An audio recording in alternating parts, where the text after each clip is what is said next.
Friends, कैसे हो आप लोग। स्वागत है आपका हमारा यूट्यूब चैनल सक्सेस वाला।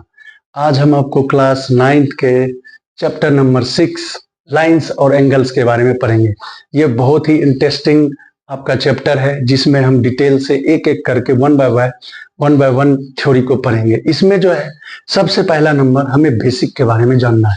जब हम इसका बेसिक एक एक टर्म को जान लेंगे तो इस चैप्टर को सारे क्वेश्चंस को सॉल्व करना हमारे लिए आसान हो जाएगा। तो इस चैप्टर का जब तक हम बेसिक नहीं जानेंगे, जब तक एक एक टॉपिक नहीं जानेंगे, तब तक ये चैप्टर जो है हमारा आसानी से सॉल्व नहीं हो सकता है। तो चलिए आज इस चैप्टर को हम इस तरह से पढ़ेंगे कि आपको कोई भी क्वेश्चन हार्ड नहीं लगेगा। तो पहले हम बेसिक स्टार्ट करते हैं। सबसे पहले इस चैप्टर का जो बेसिक है वो होगा पॉइंट्स। हम इसमें सबसे पहले जानेंगे पॉइंट्स क्या होता है, पॉइंट्स किसे बोलते हैं। तो आपको देख रहे हैं, आपको यह एक पॉइंट है। तो पॉइंट हम किसे बोलते हैं? जिसमें ना ही लेंथ हो ना ही ब्रेड्थ हो, जो सिर्फ जगह लेता हो उसे हम कहते हैं पॉइंट। क्योंकि पॉइंट जो होता है ज्योमेट्री का सबसे बेसिक चीज होता है पॉइंट्स। क्योंकि आपको हम इस चैप्टर में हर जगह पॉइंट्स का यूज करेंगे, तो आपको पहले पता होना चाहिए पॉइंट्स क्या होता है। तो पॉइंट्स जिसमें ना ही लेंथ हो ना ही विड्थ हो, जो सिर्फ जगह लेता है उसे हम कहते हैं पॉइंट्स। तो इसका नाम आपको क्या हो गया? पॉइंट्स। इसे हम बोलते हैं पॉइंट्स। अब हम पढ़ेंगे पॉइंट्स के बाद पढ़ेंगे लाइन। लाइन क्या होता है?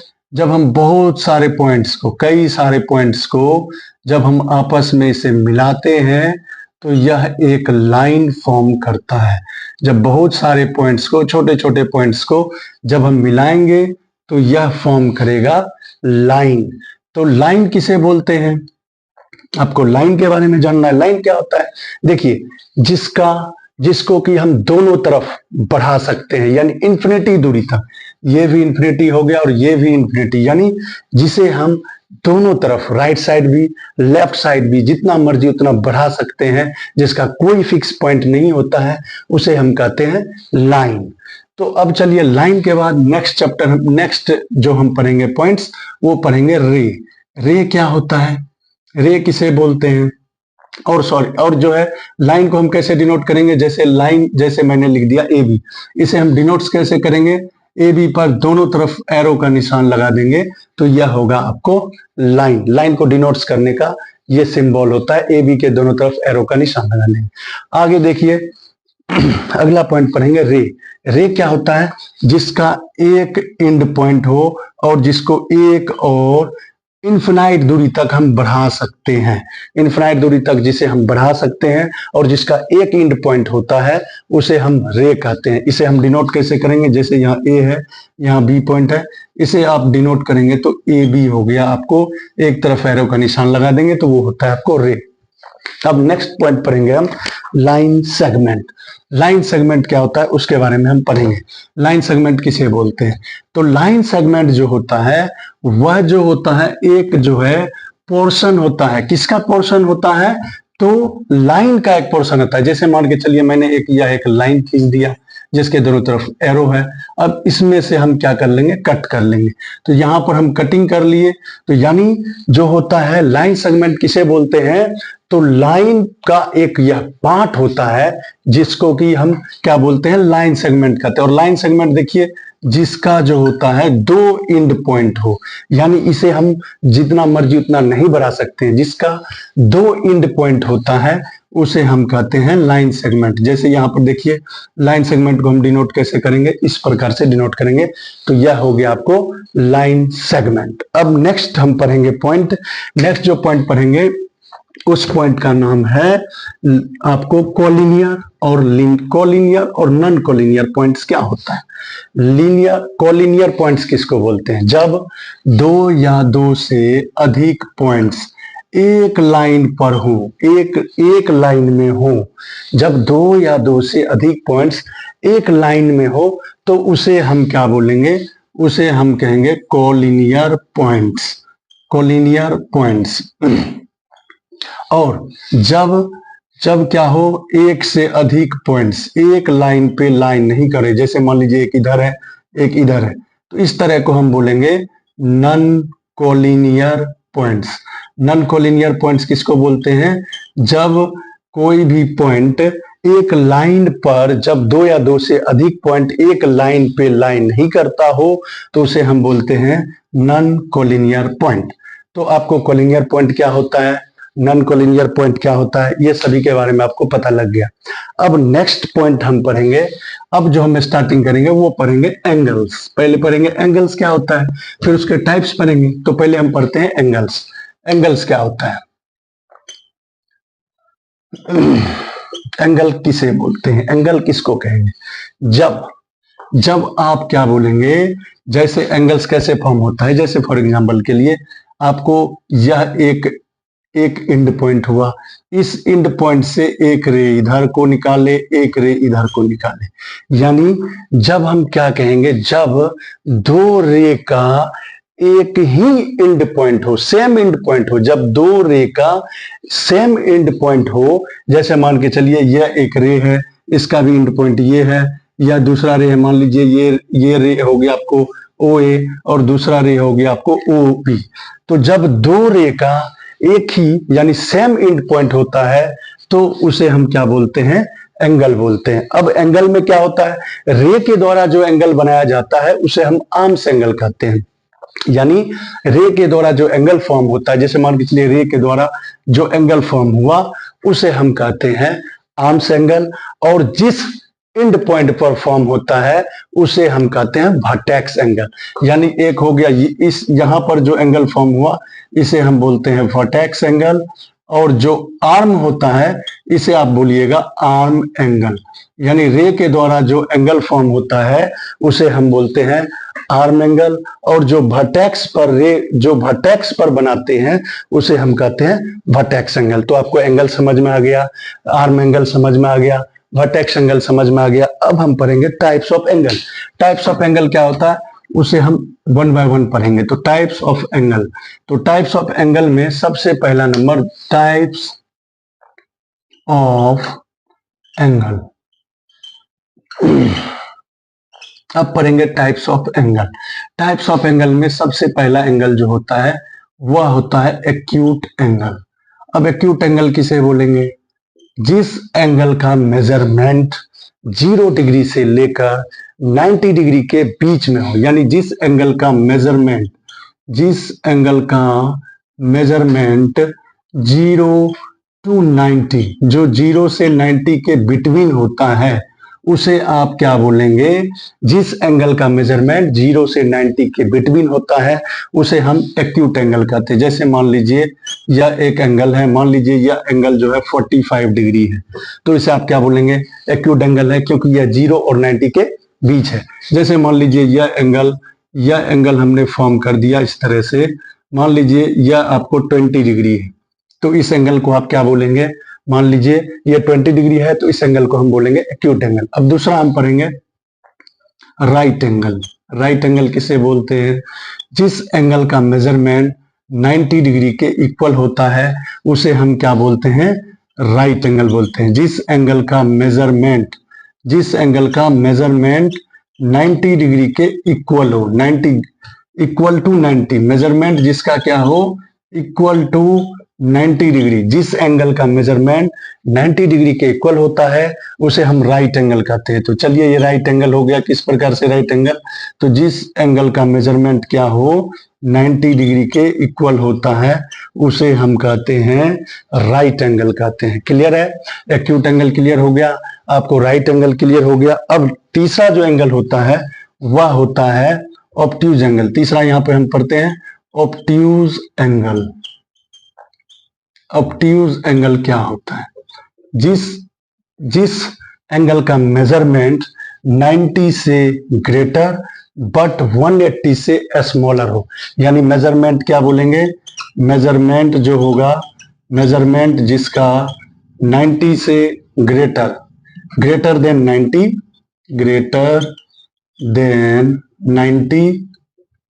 90 डिग्री और लेस देन 180 डिग्री।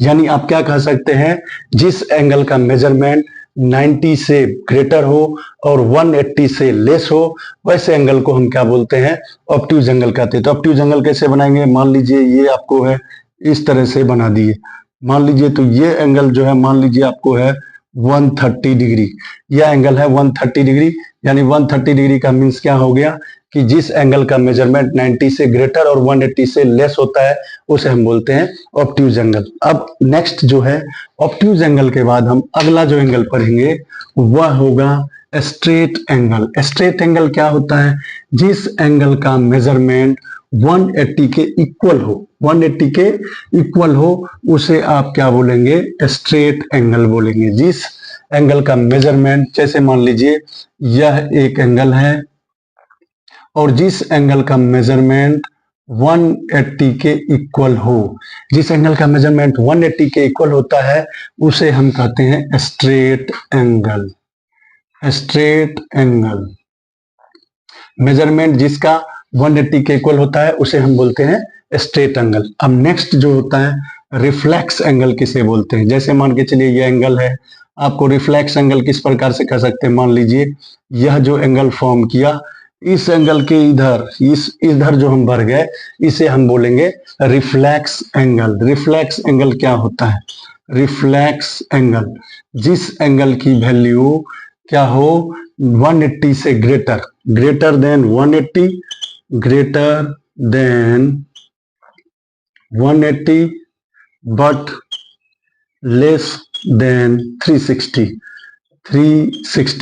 तो यानी आप क्या कह सकते हैं, जिस एंगल की वैल्यू जो होगा वह 180 से ग्रेटर हो बट लेस देन 360, तो वैसे एंगल को हम बोलते हैं रिफ्लेक्स एंगल।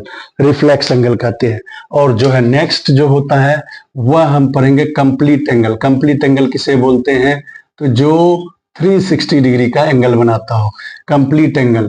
कंप्लीट एंगल किसे बोलेंगे, जिस एंगल की वैल्यू 360 के इक्वल हो, जो 360 डिग्री का एंगल बना, इक्वल टू 360, जिस एंगल की वैल्यू 360 के इक्वल होता है उसे हम कंप्लीट एंगल कहते हैं। कंप्लीट एंगल किसे बोलेंगे, तो जिस एंगल की वैल्यू 360 के इक्वल होता है उसे हम कंप्लीट एंगल कहते हैं। चलिए अब नेक्स्ट हम पढ़ेंगे, नेक्स्ट जो है अगला जो हम पढ़ेंगे कपलमेंट्री एंगल्स एंड सप्लीमेंट्री एंगल्स। अब दूसरा जो एंगल होगा वह होगा हमारा कपलमेंट्री एंगल। कपलीमेंट्री एंगल्स, पहले हम पढ़ेंगे कपलमेंट्री एंगल्स क्या होता है। कम्प्लीमेंट्री एंगल्स, तो जिन दो एंगल का सम 90 के इक्वल हो, यानी two angles sum is 90 degree, जिन दो एंगल का सम 90 डिग्री के इक्वल होता है उसे हम बोलते हैं कपलमेंट्री एंगल। जैसे सपोज दैट, मान लीजिए कि एक जो एंगल है 30 डिग्री और दूसरा 60 डिग्री, इस दोनों को जब हम प्लस करेंगे, अगर इस दोनों का प्लस 90 के इक्वल हो जाएगा तो उसे हम बोलेंगे कपलीमेंट्री एंगल्स।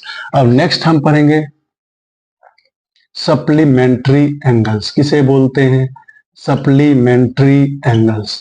तो चलिए सप्लीमेंट्री एंगल्स किसे बोलेंगे हम, तो जिन दो एंगल का sum, two angles sum is equal to 180, जिन दो एंगल का सम 180 डिग्री के इक्वल हो उसे हम बोलेंगे सप्लीमेंट्री। एक एग्जांपल के लिए सपोज दैट मान लेते हैं 1 डिग्री, पहला एंगल जो है 70 डिग्री है, दूसरा पहला जो है 110 है एंड दूसरा 70 डिग्री है। जब हम इस दोनों को प्लस करेंगे, अगर इस दोनों का जो सम होगा वह 180 डिग्री के इक्वल होगा तो ऐसे एंगल को हम सप्लीमेंट्री एंगल कहते हैं। फिर से देखिए कपलीमेंट्री एंगल क्या होता है, जिन दो एंगल का सम 90 डिग्री के इक्वल होता है उसे हम कपलीमेंट्री एंगल्स कहते हैं, और जिन दो एंगल का सम 180 के इक्वल होता है उसे हम सप्लीमेंट्री एंगल्स कहते हैं। तो आपको अगला जो पॉइंट है वह पढ़ेंगे एडजेसेंट एंगल्स क्या होता है। इसको आप अच्छे से समझिए, एडजेसेंट एंगल्स किसे बोलेंगे, एडजेसेंट एंगल्स क्या होता है। एडजेसेंट एंगल को समझने के लिए हम क्या करते हैं, एक एडजेसेंट एंगल को हम समझने की कोशिश करते हैं। एडजेसेंट एंगल क्या होता है, जैसे मान लीजिए यहाँ पे मैंने आपको नाम दे देते हैं, इन सभी का नाम दे देते हैं। ये हो गया आपको ए, यह हो गया बी, यह हो गया सी और यह हो गया डी। तो पहला नंबर एडजेसेंट एंगल्स क्या होता है? एडजेसेंट एंगल्स, एडजेसेंट एंगल किसे बोलते हैं? तो जिन सबसे पहला नंबर, इसके 3 कंडीशन होते हैं, उन तीनों कंडीशन को पहले पढ़ेंगे।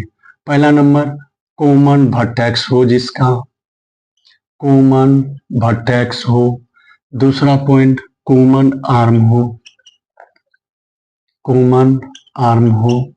और तीसरा जो पॉइंट होता है वह होता है, तीसरा जो पॉइंट होता है non common arm are different. Non common arm, non common arm are different, non common arm are different. यानी आप एडजेसेंट एंगल किसे बोलेंगे? जिन एंगल का कॉमन वर्टेक्स हो। तो देखिए कॉमन वर्टेक्स क्या हो गया, जैसे यहां पर देखिए, पहले एडजेसेंट एंगल किसे बोलते हैं? एडजेसेंट एंगल का मतलब यह हो गया जैसे कि पड़ोसी होगा। जैसे मान लीजिए यह एंगल और यह एंगल, इस दोनों एंगल को हम एडजेसेंट एंगल कहेंगे। कब कहेंगे एडजेसेंट एंगल? जब एक कॉमन वर्टेक्स हो। तो यहाँ पर कॉमन वर्टेक्स आपको क्या हो गया, यह जो पॉइंट है ए हो गया। दूसरा कॉमन आर्म हो, कॉमन आर्म किसको बोलेंगे? जैसे देखिए यह एक एंगल फॉर्म किया, फिर देखिए यह एक दूसरा एंगल फॉर्म हुआ। तो इस दोनों एंगल में, जैसे यह एंगल, ये पहला हो गया, ये दूसरा हो गया, तो यह जो एंगल फॉर्म किया है, यह एक एंगल फॉर्म किया और यह एक एंगल फॉर्म किया है। तो दोनों आपको जो एंगल फॉर्म किया उसमें कॉमन आर्म क्या है? तो ये आपको कॉमन आर्म है। तो ये हो गया कॉमन आर्म। दूसरा है non common arm are different. Non common arm क्या है? जैसे ये ए बी और ये ए सी, यह नन कॉमन आर्म है और यह डिफरेंट है, यानी दोनों एक दूसरे से डिफरेंट या अपोजिट कह सकते हैं, एक दूसरे के अपोजिट होते हो। तो यानी ए बी और ए सी जो है यह नन कॉमन आर्म है और यह क्या है? डिफरेंट है। तो ऐसे एंगल को हम एडजेसेंट एंगल कहेंगे। तो एडजेसेंट एंगल होने के लिए 3 कंडीशन होते हैं। पहला कंडीशन कॉमन वर्टेक्स, ये हो गया। दूसरा common arm A B, A D common arm हो गया। और non common arm different, non common arm कौन हो गया? ए बी और ए सी। तो ऐसे एंगल को हम बोलते हैं एडजेसेंट एंगल्स। ठीक है, एडजेसेंट एंगल आपको समझ में आ गया। अब नेक्स्ट पॉइंट जो हम पढ़ेंगे, नेक्स्ट पॉइंट के बारे में पढ़ते हैं। नेक्स्ट पॉइंट एडजेसेंट एंगल्स के बाद हम पढ़ेंगे linear pair of angles. Linear pair of angles किसे बोलते हैं? Linear pairs of angle. तो चलिए लीनियर पेयर्स ऑफ एंगल्स क्या होता है? जैसे यह एक रे हुआ, इस रे पर जैसे मान लीजिए ये एंगल हुआ, तो ए बी सी डी, तो यह एंगल फर्स्ट हो गया और यह एंगल सेकंड हो गया। तो कहने का मतलब यह भी एडजेसेंट एंगल ही है, जैसे यह एंगल हो गया और यह एंगल हो गया। तो जब एडजेसेंट एंगल जो होंगे, जिन दो, यानी यह एडजेसेंट एंगल है, तो इन दोनों एडजेसेंट एंगल का अगर सम 180 के इक्वल होगा, जैसे हम बोलेंगे angle 1 plus angle 2 equal to 180, यानी जिन दो एडजेसेंट एंगल का सम 180 के इक्वल होता है, 180 के इक्वल हो जाएगा, तो वैसे हम लाइन, वैसे हम उसे हम बोलेंगे pair, linear pair of angles. तो लीनियर पेयर्स ऑफ एंगल समझ में आ गया। अब दूसरा हम पढ़ते हैं आपको वर्टिकली अपोजिट एंगल्स क्या होता है। Vertically opposite angles, vertically opposite angles क्या होता है? जब दो लाइन एक दूसरे को इंटरसेक्ट करे जिस पॉइंट पर, जैसे मान लीजिए यह ए बी एक लाइन है और आपको पी क्यू, यह जब दो लाइन एक पॉइंट पर इंटरसेक्ट करते हो, तो उसके बाद जैसे मान लीजिए ये 1 है, ये आपको 2 है, ये आपको ये 1 है, ये 2 है, ये 3 है और ये 4 है। तो वर्टिकल अपोजिट एंगल्स क्या होता है, वर्टिकल अपोजिट एंगल्स आपस में हमेशा इक्वल होते हैं। तो 1 का 3 हो गया, 2 का 4 हो गया, तो ऐसे एंगल 1 का 3, 2 का 4, तो इस प्रकार के एंगल जो फॉर्म करते हैं उसे हम वर्टिकल अपोजिट एंगल्स कहते हैं। तो यानी एंगल 1 इक्वल टू एंगल 3 और एंगल 2 इक्वल टू एंगल 4, इस तरह का जो एंगल फॉर्म करते हैं उसे हम वर्टिकली अपोजिट एंगल्स कहते हैं। अब जो है लीनियर पेयर आपको हो गया, वर्टिकली अपोजिट एंगल्स हो गया। अब हम आपको नेक्स्ट पॉइंट जो बताने वाले हैं वो बताएंगे इंटरसेक्टिंग लाइंस, इंटरसेक्टिंग लाइंस और इंटरसेक्टिंग लाइंस और non intersecting lines, non intersecting lines ये क्या होता है इनके बारे में पढ़ेंगे। इंटरसेक्टिंग लाइंस क्या होता है, जब दो लाइन एक दूसरे को जिस पॉइंट पर कटिंग करते हो, दो लाइन एक दूसरे को जिस पॉइंट पर कट करते हो, जैसे मान लीजिए ये दोनों लाइन एक दूसरे को कट कर रहे हैं तो ऐसे लाइन को हम इंटरसेक्टिंग लाइन कहते हैं। और जब दो लाइन एक दूसरे को कभी भी आपस में नहीं मिलते हो तो वैसे लाइन को हम नॉन इंटरसेक्टिंग लाइन कहते हैं। तो ये आपको हो गया, ये आपको हो गया इंटरसेक्टिंग लाइंस और यह हो गया नॉन इंटरसेक्टिंग लाइंस, या इसी को आप कह सकते हैं, दूसरा नाम दे सकते हैं पैरेलल लाइंस, पैरेलल लाइंस। तो आपको समझ में आ गया, जब दो लाइन एक दूसरे को कट करते हैं जिस पॉइंट पर, वह जो लाइन होता है इंटरसेक्टिंग लाइंस होता है, और जब दो लाइन एक दूसरे को नहीं कट करते हैं तो उसे नॉन इंटरसेक्टिंग लाइंस या पैरेलल लाइंस कहते हैं। तो आपको अब जो है नेक्स्ट पॉइंट जो हम पढ़ने वाले हैं वह इस चैप्टर में बहुत ही यूज होने वाला है, उसी पे आपको एक क्वेश्चन भी है। तो चलिए उस पॉइंट को हम पढ़ते हैं। उस पॉइंट को पढ़ना बहुत ही जरूरी है, यह आपने 7th क्लास में भी पढ़ा होगा, फिर से मैं एक बार आपको बता देना चाहता हूं। जब दो लाइन को एक तीसरी लाइन क्या करती हो, ट्रांसफर्स करती हो, तो इसमें आपको क्या क्या कंडीशन होता है उन कंडीशन को पढ़िए। जैसे मान लीजिए ये LM लाइन है और ये PQ लाइन है, ये L है और ये M है, L और M दो लाइन है, उसको एक लाइन ट्रांसवर्स कर रही है PQ। तो इसमें क्या क्या कंडीशन होता है वो देखिए। जैसे मान लीजिए ये पहला हो गया, ये दूसरा, ये तीसरा, ये चौथा, सभी एंगल का नाम बता रहे हैं, ये 5, ये 6, ये 7 और ये 8, 8 हो गया। 1 2 3 4 5 6 7 8। तो अब देखिए इन सभी में जब दो लाइन को एक तीसरी लाइन ट्रांसफर्स करती है तो क्या क्या कंडीशन होता है उसके बारे में हम सबसे पहले पढ़ेंगे। पहला जो पॉइंट होगा, corresponding angles are equal. Corresponding angles पहले हम पढ़ेंगे, कोरोस्पोंडिंग एंगल्स क्या होता है। कोरोस्पोंडिंग एंगल्स आर इक्वल, तो पहले हम पढ़ेंगे कोरोस्पोंडिंग एंगल क्या होता है। इसमें सबसे पहला नंबर हम एक बात और जानना चाहते हैं, जब दो लाइन एक दूसरे को इंटरसेक्ट करती है तो लाइन के बाहर वाले जो एंगल होते हैं, जैसे लाइन, ये दोनों लाइन है, इसके अंदर जो है, इस दोनों लाइन के अंदर कौन कौन सा है, देखिए 4 3 5 6, और लाइन के बाहर कौन कौन है, 1 2 8 7। तो ये सारे जो चीज है जो लाइन के अंदर है उसे हम इंटीरियर बोलेंगे, और जो लाइन के बाहर है उसे हम एक्सटीरियर बोलेंगे। तो कोरोस्पोंडिंग एंगल क्या होता है, जो लाइन के, यानी लाइन का एक बाहर का एंगल और लाइन के एक अंदर का एंगल, यानी एक एक्सटीरियर एंगल और एक इंटीरियर एंगल। ये बाहर का है पहला और अंदर का है 5th।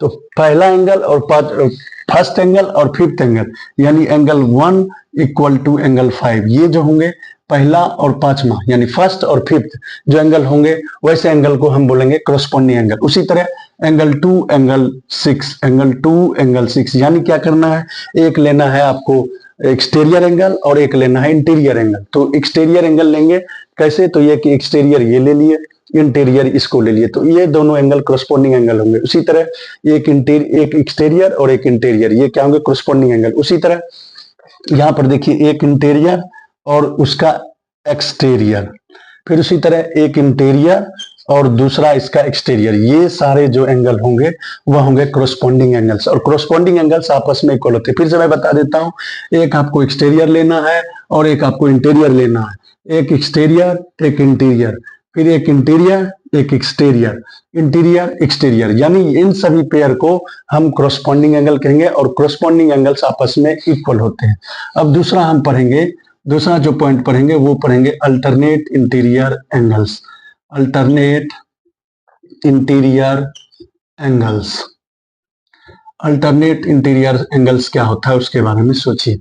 जैसे जेड, जैसे मान के चलिए ये हो गया, ये इस तरह से देखिए, यहां से इस तरह से ये जेड जैसा शेप बनाता हो, यानी इस तरह से देखिए जेड शेप बनाता हो। तो जो जेड शेप बनाता हो तो इंटीरियर क्या होता है, अल्टरनेट इंटीरियर एंगल क्या होता है, तो देखिए जैसे मान के चलिए यह एंगल इस एंगल के, जैसे ये हमारा आर्म्स है, ये मान लीजिए हमारा आर्म्स है, एक एंगल इधर होगा तो दूसरी एंगल इस तरफ होगा, जस्ट उसके आर्म्स के अपोजिट होंगे।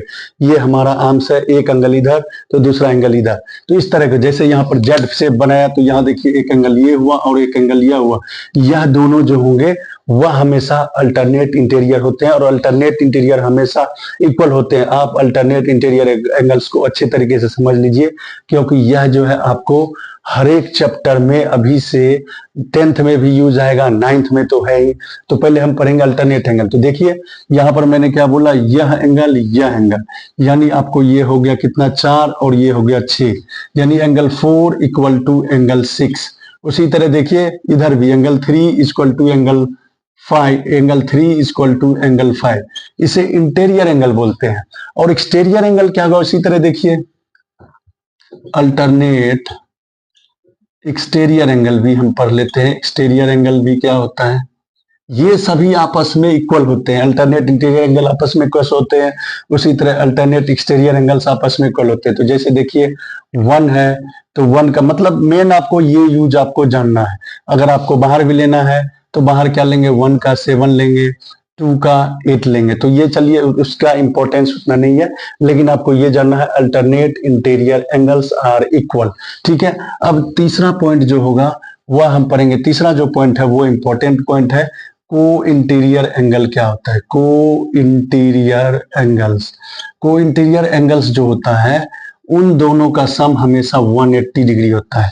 तो चलिए को इंटीरियर एंगल कौन है, जैसे ये लाइन है एक ही तरफ हो, जैसे angle 4 angle 5, angle 4 plus angle 5, इन दोनों का सम जो होगा हमेशा 180 होगा। उसी तरह देखिए एंगल 3 प्लस एंगल 6, इस दोनों का जो सम होगा वह क्या होगा, 180 होगा। तो यानी ये 4 5 3 6, ये क्या हो गया, आपको को इंटीरियर एंगल्स बोलते हैं और को इंटीरियर एंगल्स का सम हमेशा ऑलवेज 180 होता है। तो अब आपको जो है इस चैप्टर में जो आपकी बेसिक था, मैंने सारा बेसिक आपको समझा दिया। अब ये सारे बेसिक आपको समझने के बाद अब जो हम आपको एक्सरसाइज के क्वेश्चंस को करेंगे तो उसमें क्या होगा, बहुत हमें प्रॉब्लम जो होती है वो प्रॉब्लम अब नहीं होगी। तो दोस्तों आपको हमारा वीडियो कैसा लगा, अगर आपको वीडियो हमारा अच्छा लगा तो प्लीज हमारे वीडियो को लाइक शेयर एंड सब्सक्राइब जरूर करें। थैंक यू दोस्तों।